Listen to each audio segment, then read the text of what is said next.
Salut les amis, aujourd'hui j'ai choisi pour vous une leçon très spéciale parce qu'elle est considérée importante que ce soit au niveau de la grammaire, du lexique, de la compréhension de l'écrit ou même à la production écrite. Il s'agit des niveaux de langue. Aujourd'hui on va voir les 3 niveaux avec plus de détails.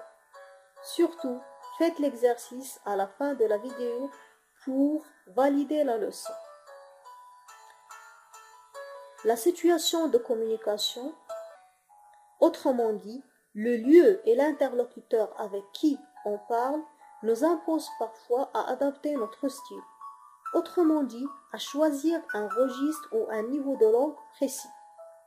Vous allez constater que la même personne, selon qu'elle est à l'école, avec des amis, avec une personne très intime, avec sa famille ou avec des personnes qu'il respecte, varie son niveau de langue pour une communication plus efficace.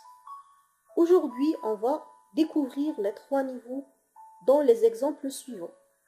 Alors, vous avez le niveau familier, le niveau courant, le niveau soutenu.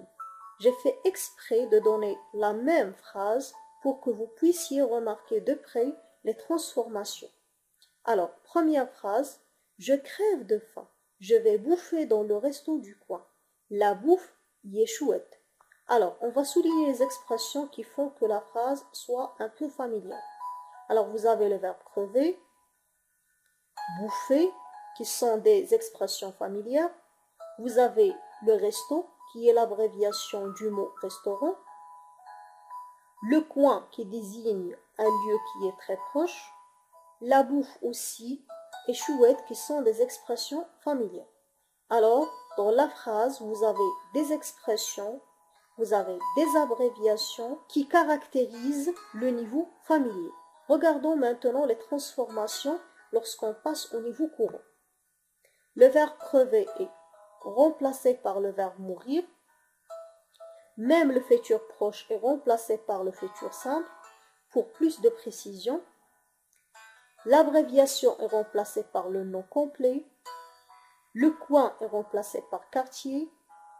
La bouffe aussi a été remplacée par nourriture. Dernier niveau, c'est le niveau soutenu. Remarquez maintenant les changements. Alors, on a remplacé la phrase « je meurs de faim » par « je sens une faim atroce » qui désigne une description un peu exagérée. Le conditionnel ici qui fait référence à la politesse. Le verbe manger a été remplacé par déjeuner. La description est un peu plus précise grâce à l'adverbe plus, alors le plus proche, et la description ici est un peu exagérée dans la dernière phrase. Alors vous avez la nourriture est bonne, les plats sont délicieux. Alors on va récapituler. Aujourd'hui, on a vu qu'il existe 3 niveaux ou 3 registres de langue. Le niveau familier, qu'on utilise avec la famille, les amis, les proches, il se caractérise par la fréquence des fautes de langue. Parce que vous pouvez trouver qu'il n'y a pas, par exemple, les adverbes de négation, la prononciation est un peu relâchée, il y a des abréviations, il y a des mots un peu vulgaires et familiers. En bref, le niveau familier est incorrect et un peu relâché parce que c'est un niveau qui est censé être oral pour communiquer seulement. Alors que le registre courant, appelé aussi standard ou normal, on peut l'utiliser au travail, à l'école, dans les manuels scolaires, on peut aussi l'utiliser pour communiquer aussi que pour rédiger des textes. Alors, dans ce niveau, on trouve que la langue est respectée, les mots sont simples. Bref, c'est un niveau qui est correct et facile. Alors, on peut l'employer à l'oral, aussi à l'écrit. Remarquons maintenant le registre soutenu. Le registre soutenu est employé dans des situations conventionnelles, comme dans les lettres administratives par exemple. dans les œuvres littéraires, dans les conférences, les discours, se caractérise par l'emploi de la politesse, des mots un peu difficiles, la caractérisation qui est exagérée.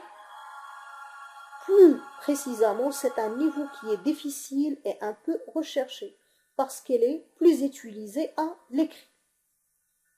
Voyons maintenant si vous avez saisi la leçon d'aujourd'hui. Identifiez le niveau de langue dans les listes suivantes et justifiez votre choix. Remarquez, vous avez deux listes, la liste A, B, C et la liste 1, 2 et 3. On va commencer par la première liste. Vous avez dans les trois phrases la même signification, seulement on a varié le niveau. Alors, amène ce bouquin, passe-moi ce livre, pourriez-vous s'il vous plaît me donner ce livre? Alors, amène ce bouquin, bouquin, c'est une expression familière. Alors, là, vous avez le niveau familier. Passe-moi ce livre, vous allez remarquer que la construction est correcte. Aussi, la compréhension est plus facile. Alors, c'est le niveau courant. Dans la dernière phrase, vous avez « Pourriez-vous, s'il vous plaît, me donner ce livre ?» Le conditionnel fait toujours référence à la politesse. La phrase est bien construite. Il y a l'expression de politesse. Alors, il s'agit du niveau soutenu. Deuxième liste, vous avez « J'ai pas fait une boulette, je n'ai pas commis une bévue, je n'ai pas fait une faute. » On va commencer par la première phrase. Vous allez constater qu'il y a une faute qui concerne l'adverbe de négation ne. Normalement, on devait dire « Je n'ai pas fait une boulette ». Boulette, c'est une expression familière. Alors, c'est le niveau familier. Deuxième exemple, « Je n'ai pas commis une bévue ». Il s'agit aussi de l'emploi du verbe commettre qui remplace le verbe faire. Bévue, c'est une expression un peu recherchée qui désigne faute. Alors c'est le niveau soutenu. Dernière phrase, je n'ai pas fait une faute. Une phrase correcte, simple, bien construite, ce sont les caractéristiques du niveau courant. C'était la fin de la vidéo d'aujourd'hui. N'oubliez pas de regarder les autres vidéos. À la prochaine!